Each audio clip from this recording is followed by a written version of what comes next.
రాష్ట్ర ప్రభుత్వాల దగ్గర అప్పు ఉంది అని చెప్తాయి కొన్ని రాష్ట్ర ప్రభుత్వాలు. అప్పు ఉండకుండా చేయలేమా? అప్పు లేకుండా పరిపాలన కొనసాగించలేమా అంటే కొనసాగించవచ్చు. ఆ రాష్ట్రం యొక్క ఆర్థిక స్థితిగతులు, ఆ రాష్ట్రం యొక్క రాబడి పోబడి ఎంత ఉందనేది అని పూర్తిగా అవగాహన ఉంటే అసలు ఏమైంది, ఇంత అప్పు ఎట్లా అయింది, ఈ అప్పు ఎట్లా తీరాలని చెప్పి ఆ ప్రభుత్వం యొక్క దృష్టిలో ఉంటే తప్పకుండా ఆ అప్పు తీరిపోతుంది. కానీ వీళ్ళు ఎట్లుంటారంటే వీళ్ళు అప్పును కొనసాగిస్తూనే ఇంకా వీళ్ళు కూడా అప్పును కొద్దిగా పెంచే ప్రక్రియను కొనసాగిస్తుంటారు. అదే వేలో పోతుంటారు అన్నమాట. గత ప్రభుత్వం ఎట్లా పోయిందో అదే వేలో పోతుంటారు.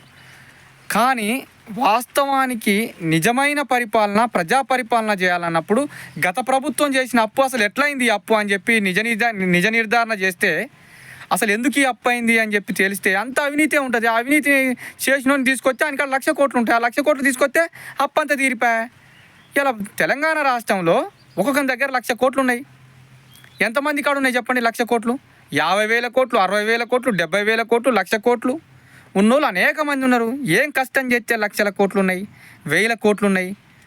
ఈ అవినీతి బయట పెట్టాలా కానీ లేదు మళ్ళీ ఆడొస్తే మళ్ళీ మన అవినీతి బయట పెడతారు కదా. అందుకనే మళ్ళీ ఇప్పుడు నేను ఉన్నంతకాలం నేను సంపాదించుకోవాలి, నా కుటుంబం సంపాదించుకోవాలి, నా కింద ఎమ్మెల్యేలు మంత్రులు వీళ్ళంతా సంపాదించుకోవాలి. ఎందుకంటే ఈ తేప 100 పెట్టినాం అనుకో, 100 అంటే ఏంటి అంత ఖర్చు పెట్టాం కదా, అది అర్థం చేసుకోవాలి. ఇప్పుడు నెక్స్ట్ 200 పెట్టి నేను గెలవాలి, నేనే అధికారంలో ఉండాలి అనేది ఇప్పుడు ఉన్న పార్టీలైనా గట్టినే ఉన్నాయి, మళ్ళీ ఓడిపోయిన పార్టీలైనా గట్టినే ఆలోచిస్తాయి, మళ్ళీ కొత్తగా వచ్చే పార్టీలైనా గట్టినే ఆలోచిస్తాయి. మొత్తానికి పూర్తిగా అవినీతి జరుగుతుంది. అసలు వాస్తవానికి రాష్ట్ర ప్రభుత్వం దేని మీద నడుస్తుంది? కేంద్ర ప్రభుత్వం నుంచి వచ్చే నిధులేంటి? రాష్ట్ర ప్రభుత్వం యొక్క ఎక్సైజ్ శాఖ వచ్చిన నిధులేటు బాయా, ఈ స్టాంపులు రిజిస్ట్రేషన్లు అవుతుంటే వచ్చిన నిధులేటు బాయా, పన్ను రూపంలో వచ్చే నిధులేటు బాయా, కేంద్రం నుంచి వచ్చే జిఎస్టీ రూపంలో వచ్చే నిధులేటు బాయా, గ్రాంట్లెటు బాయా, కేంద్రం నుంచి వచ్చాయి మన తెలంగాణ రాష్ట్రంలోనికి జిఎస్టీ ఎటు బాయా. ఇట్లా అనేక రకాలుగా మనకు ప్రభుత్వ వ్యవస్థలు పనిచేసిన పైసలేటు బాయే. మనం వేసే మన గవర్నమెంట్ కొన్ని సంస్థలు ఉంటాయి, దాన్ని లీజుకి ఇస్తారు, ఇంకా తదితర ఇస్తారు. ఆ పైసలేటు బాయే.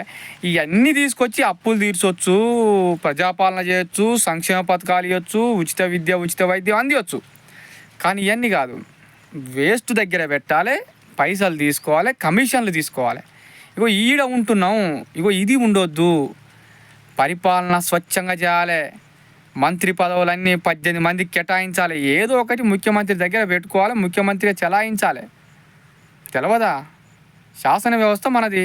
కార్యనిర్వహణ చేసి కార్యనిర్వహణ వాళ్ళకి అప్పచెప్తే మంచి కార్యాన్ని కొనసాగించుకుంటూ పోతే రాష్ట్రం అభివృద్ధి అవుతుంది కదా. మరి ఎక్కడ ఎందుకు అభివృద్ధి కావట్లేదు? ఎందుకు అప్పుల పాలన? కనీసం ఫీజు రియంబర్స్మెంట్ స్కాలర్షిప్లు ఇవ్వలేని పరిస్థితిలో ఉన్న ఒక 10,000 కోట్లు అంటే మనం ఏడున్నాము. 3 లక్షల చిల్లర బడ్జెట్ మనది ఒక సంవత్సరానికి. మరి ఎడిపోతుంది 10,000 కోట్లు లేకపోయినా?